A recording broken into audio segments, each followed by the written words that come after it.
अच्छा, अब यहाँ पे हम बात करने लगे थे बैकग्राउंड के बारे में, बैकग्राउंड कलर के बारे में बात करेंगे, बैकग्राउंड इमेज के बारे में भी बात करेंगे। सबसे पहले बैकग्राउंड कलर, अगर तो हमने किसी एलिमेंट का बैकग्राउंड चेंज करना है या किसी स्पेसिफिक समझ के बॉक्स का करना है, तो हम क्या करते हैं, वो बॉक्स स्पेसिफिक करते हैं, किसी एलिमेंट है या फिर वो सेट ऑफ एलिमेंट है, तो या ग्रुप ऑफ एलिमेंट है, हमने उसका करना है, तो बैकग्राउंड कलर जो भी आपने रखना है वो रख देते हैं। अगर आपने पूरे के पूरे पेज का रखना है, तो फिर आप क्या करते हैं, फिर क्योंकि ये जो पेज है ये बॉडी है आपकी, तो फिर आप बॉडी का कलर चेंज कर दे। वही सेम तरीका है, आप यहाँ पे इन लाइन भी कर सकते हैं स्टाइल, और बॉडी का कलर आपने क्या करना है बैकग्राउंड कलर, और यहाँ पे आप जो भी कलर यहाँ पे ORNG ऑरेंज आप कर दें, तो चेक करें जरा, इसका बैकग्राउंड कलर चेंज हो गया। ये था इन लाइन, ठीक है। अगर इंटरनल या एक्सटर्नल करना हो तो फिर हम कैसे करेंगे। अच्छा, इंटरनल में आपको यहाँ पे कोई परेशानी नहीं होनी चाहिए, क्योंकि हमने जस्ट एक सिंपल एट्रीब्यूट लिया और बैकग्राउंड कलर के साथ कलर उसका राइट कर दिया, तो यहाँ पे चेंज। अगर हमने कलर एक्सटर्नल से चेंज करना हो तो वो कैसे करेंगे, या इंटरनल से, हम यहाँ पे जाएंगे और क्योंकि ये वाली फाइल जो है वो हमारी इस पेज के साथ लिंक है, तो अगर मैं यहाँ पे एलिमेंट का नेम लिखता हूँ, मैं किस तरीके से इस बॉडी के ऊपर जो है वो इम्प्लीमेंट कर सकता हूँ, या तो मैं इसका नेम लिखूं, तो या फिर मैं एक न्यू क्लास बना लूं और वो क्लास जो है वो इसके ऊपर अप्लाई कर दूं। जिस तरह मैंने ये किया हुआ है कि मैंने एक क्लास ली हुई है, और क्लास लेके फिर मैंने क्लास यहाँ पे मेंशन की, इसकी ये क्लास है। तो अगर मैंने यहाँ पे जस्ट सिंपल नेम, क्योंकि बॉडी तो डेफिनेटली HTML फाइल की एक ही होगी, तो हम यहाँ पे क्लास नहीं लेंगे, हम सिंपल इसका नेम यहाँ पे ले देते हैं बॉडी। और अब यहाँ पे आप बॉडी में क्या CSS करना चाह रहे हैं, आप चाहते हैं कि जैसे कि बैकग्राउंड कलर आप क्या करना चाहते हैं, येलो, तो चेक करें जरा, background colour yellow semicolon. Okay, दो तरीके हैं। अच्छा, बैकग्राउंड, हम बैकग्राउंड जो है वो कलर भी चेंज करते हैं, बैकग्राउंड इमेज भी हम, आपको मैंने इमेज का एक टैग बताया था, इमेज का टैग एक अलग चीज है। मीन मैं अगर यहाँ पे कोई इमेज का टैग यूज कर रहा हूँ, IMG इमेज, और यहाँ पे डाउनलोड डॉट JPG, अब चेक करते हैं, क्योंकि ये हमारे पास पड़ी हुई थी, चेक करें ये हमारे पास इमेज आ गई है। आपको इससे पहले, क्योंकि हमने इमेज का टैग डिस्कस किया हुआ था, तो इमेज का जो टैग है, अगर टैग के थ्रू हमने इमेज लेनी हो तो वो यहाँ पे, अगर हम इमेज हम पूरे बैकग्राउंड में लेना चाहते हैं, तो इमेज किस तरह से लेंगे, उसके लिए हम जो प्रॉपर्टी यूज करते हैं वो यहाँ पे हम यूज करेंगे।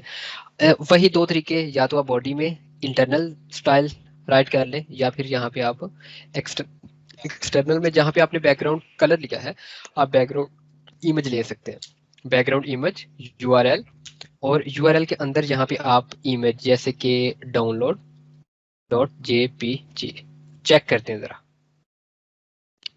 अच्छा, इमेज तो आ गई, अब चेक करें ये इमेज कितनी ज्यादा रिपीट हो रही है।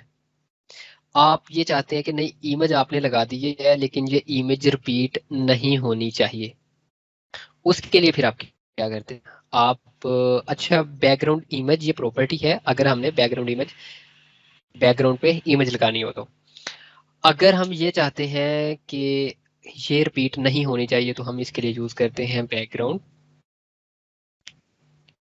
रिपीट, और यहाँ पे no repeat, background repeat no repeat. अब चेक करते हैं इस प्रॉपर्टी से क्या फर्क पड़ता है, चेक करें। और यहाँ पे जो है ये इमेज के टैग को हम रिमूव करते हैं, सो दैट आप कंफ्यूज ना हो कि स्क्रीन पे दो इमेजेस क्यों आ रही है। तो ये हमने इमेज का टैग लिया था, हमने बैकग्राउंड में इमेज लगानी थी, तो सिंपल हमने क्या किया, बैकग्राउंड इमेज और URL, और उसके बाद उसके अंदर हमने कोमा के अंदर आपने यहाँ पे डबल कोमा लेना, डबल कोमा ले ले, सिंगल कोमा लेना, सिंगल कोमा ले ले, और उसके अंदर आप लिखेंगे इमेज का नेम। अब जैसे राइट करते हैं आपके पास इमेज आ जाती है, बट वो पूरी स्क्रीन पे रिपीट हो रही होती है। अगर मैं इसको कमेंट करता हूँ तो चेक करेंगे कि ये पूरी स्क्रीन पे रिपीट हो रही होती है। अगर हम ये चाहते हैं कि हमारी जो इमेज है वो स्क्रीन पे रिपीट ना हो, तो हम उसके लिए जो प्रॉपर्टी राइट करते हैं वो है बैकग्राउंड रिपीट नो रिपीट। तो ये बाय डिफॉल्ट रिपीट होती है, यानी कि आप या तो इसकी प्रॉपर्टी रिपीट कर सके या नो रिपीट, तो मैंने यहाँ पे नो रिपीट कर दिया। तो अब चेक करते हैं ये रिपीट नहीं हो रही, लेकिन बैकग्राउंड में लगाने का मकसद ये नहीं है कि वो एक कोने में नजर आए। आप तो चाहेंगे कि नहीं उसकी जो हाइट है या उसकी जो विड्थ है वो मीन के मुकम्मल पूरी स्क्रीन के ऊपर आए। तो उसके लिए आप क्या करते हैं कि यहाँ पे आप एक और प्रॉपर्टी, अच्छा बैकग्राउंड, यहाँ पे एक और चीज़ होती है बैकग्राउंड अटैचमेंट। बैकग्राउंड अटैचमेंट की एक प्रॉपर्टी होती है, वो हम क्यों लेते हैं बैकग्राउंड, और ये बैकग्राउंड अटैचमेंट, और यहाँ पे फिक्स्ड। अच्छा ये हम क्यों लेते हैं बैकग्राउंड अटैचमेंट, अगर आपका पेज थोड़ा सा बड़ा है, हम इसको थोड़ी देर कमेंट करते हैं और इस पर थोड़ा सा टेक्स्ट हम राइट करते हैं सो दैट आपको पता चल जाए। अब यहाँ पे हम टेक्स्ट लेंगे कहीं से भी, यहाँ पे CSS, और हम यहाँ से ये कॉपी कर लेते हैं, व्हाट इज CSS, ये कॉपी करते हैं, कॉपी किया और हम यहाँ पे जो है वो राइट कर देते हैं, ठीक है। बी आर्किटेक्ट, जस्ट मकसद क्या है, हम पेज को फिल कर रहे हैं कि अगर पेज थोड़ा सा लेंथी हो तो मैं जस्ट आपको दिखाना चाहता हूँ सो दैट आपको अब कंफ्यूज ना हो कि ये प्रॉपर्टी हम क्यों ले रहे हैं अटैचमेंट वाली, अटैचमेंट फिक्स वाली। अगर हम यहाँ पे आए रीलोड करें तो चेक करें, मैं जैसे ही नीचे को जा रहा हूँ तो ये इमेज ऊपर को चली गई, तो फिर इमेज लगाने का बैकग्राउंड में क्या फ़ायदा हुआ अगर इसने ऊपर को ही जाना। तो हम तो यही चाहेंगे कि जो बैकग्राउंड में आपने जो इमेज लगाई है, ये बात नहीं है कि आप हर जगह पे ही इमेज को जो है वो फिक्स करेंगे, हर जगह पे आप फिक्स नहीं करेंगे, कुछ जगह ऐसी होती हैं आप फिक्स नहीं करते। जैसे कि मैं आपको एक दो वेबसाइट की जो है ना वो एग्जांपल दे देता हूँ। तो यहाँ पे हमने अगर फिक्स करना है तो उसके लिए हमें कौन सी प्रॉपर्टी यूज़ करना पड़ती है, बैकग्राउंड अटैचमेंट फिक्स। तो अगर बैकग्राउंड अटैचमेंट हम फिक्स कर देते हैं तो अगर हम नीचे जाते भी हैं तो हमारी इमेज स्टिल यहाँ पे ही रहती है, आपकी जो इमेज है वो फिक्स हो गई है। आपने इसकी अब हाइट और जो विड्थ है वो आपने अगर बढ़ानी है, मीन 100% आपने करनी है हाइट और विड्थ। 100% यहाँ पे क्यों बात हो रही है, क्योंकि आप पिक्सल्स में भी दे सकते हैं, लेकिन क्योंकि किसी डिवाइस जो है वो स्क्रीन छोटी होती है किसी की बड़ी होती है तो हम यहाँ पे परसेंटेज में देंगे। अच्छा अभी यहाँ पे हमने जो है वो बैकग्राउंड साइज जो है वो हमने ज्यादा करना है, तो हम किस तरह से, यानी कि 100% करना है तो उसके लिए हम यहाँ पे क्या करेंगे, यहाँ पे हम एक प्रॉपर्टी लेंगे background size, background size, background size, और यहाँ पे बैकग्राउंड साइज आप कितना रखना चाहते हैं 100%, और अगेन 100%। अब ये 100% इसका क्या मतलब है, इसका मतलब ये है कि इसकी हाइट और विड्थ दोनों ही 100% आप यहाँ पे लेना चाहते हैं। तो अब आप इसे रीलोड करेंगे तो चेक करेंगे कि इस इमेज की जो हाइट और विड्थ है ये पूरे के पूरे बैकग्राउंड पे लग गई है, तो यानी कि वो इमेज आपके बैकग्राउंड के पीछे छप गई है। तो यहाँ तक अगर किसी को कोई सवाल है तो बताएं। कलर के बारे में बात कर रहे थे हम, तो इसको पहले हम जो है वो रिमूव कर देते हैं इन प्रॉपर्टीज को और दोबारा से आ जाते हैं बैकग्राउंड कलर। बैकग्राउंड कलर में यहाँ पे जैसे कि येलो कर देता हूँ, ठीक है, और चेक करते हैं कि क्या इसका बैकग्राउंड कलर येलो हो गया। जी इसका बैकग्राउंड कलर येलो हो गया। तो हम कलर इसमें कौन से तरीके में, इनके जस्ट हम नेम के थ्रू ही देते हैं या फिर कोई और भी तरीका है, 2 से 3 तरीके होते हैं जिनके थ्रू हम कलर्स देते हैं। अब जैसे कि ऊपर हमने यहाँ पे दिया हुआ बैकग्राउंड कलर ग्रीन, तो क्या ग्रीन हम सिर्फ इसी तरीके से दे सकते हैं, नहीं, 3 तरीके होते हैं, या तो आप नेम के थ्रू देंगे, या फिर यहाँ पे आप हेक्साडेसिमल वैल्यू देंगे, या फिर आप जो है इसमें RGB हम यूज करते हैं, रेड ग्रीन ब्लू। तो एक चौथी चीज भी हम यूज करते हैं जो फोर्थ हमारी टाइप है HSLA, जो है HSL हम यूज करते हैं। तो 1 बाय 1 हम देखते हैं। अगर हमने नेम के थ्रू, तो नेम का तो अभी तक आपको अंदाजा हो गया होगा कि आपने जस्ट क्या करना है, बैकग्राउंड कलर, और यहाँ पे कलर का नेम लिखना है तो वो कलर आ जाएगा। लेकिन HTML में हर कलर का नेम नहीं है, मीन के कुछ कलर्स ऐसे हैं जो कि आपको खुद बनाना पड़ते हैं, ठीक है। अब यहाँ पे आप राइट करेंगे HTML कलर्स, तो HTML कलर्स, तो यहाँ पे एक W3 स्कूल की वेबसाइट है, ये HTML कलर पिकर, ठीक है।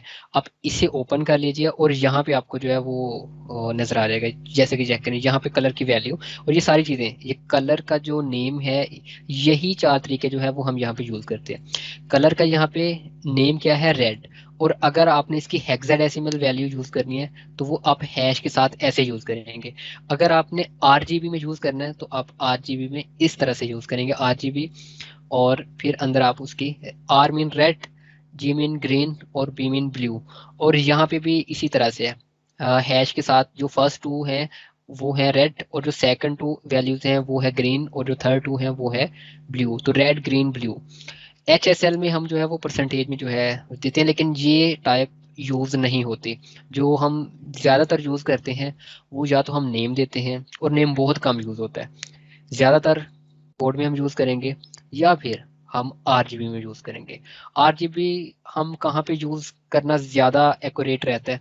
अब जैसे करें मैं यहाँ पे अगर रेड करना चाहता हूँ, रेड, तो हम यहाँ पे जाके चेक करेंगे इसका बैकग्राउंड कलर, इसका जो कलर है वो क्या हो गया, रेड हो गया। अगर मैंने यही चीज़ जो है वो हेक्साडेसिमल वैल्यू के साथ करनी है, तो ये क्या है, हैश डबल एफ और उसके बाद 0000। तो हम क्या करेंगे, यहाँ पे इसकी वैल्यू राइट कर देंगे। और हम कोड में ज़्यादातर, हम कोड में क्यों यहाँ पे यूज़ करते हैं, ज़्यादातर हम कोड में इसलिए यूज़ करते हैं क्योंकि यहाँ पे आप चेक करेंगे कि आप जो है वो खुद से, जैसे यहाँ पे चेक करें, आप यहाँ से जो है ना वो खुद से कलर जो है वो यहाँ पे बना भी सकते हैं। जो कलर आपको यहाँ पे अच्छा, और हर कलर का नेम नहीं होता, तो जो कलर आपको अच्छा लगता है आप यहाँ से उसकी वैल्यू उठाएं और आप जाके वहाँ पे पेस्ट कर दें। अब आपने जो वैल्यू यहाँ पे पेस्ट की है वही जाके चेक कर लें, तो ये कलर यहाँ पे आ गया।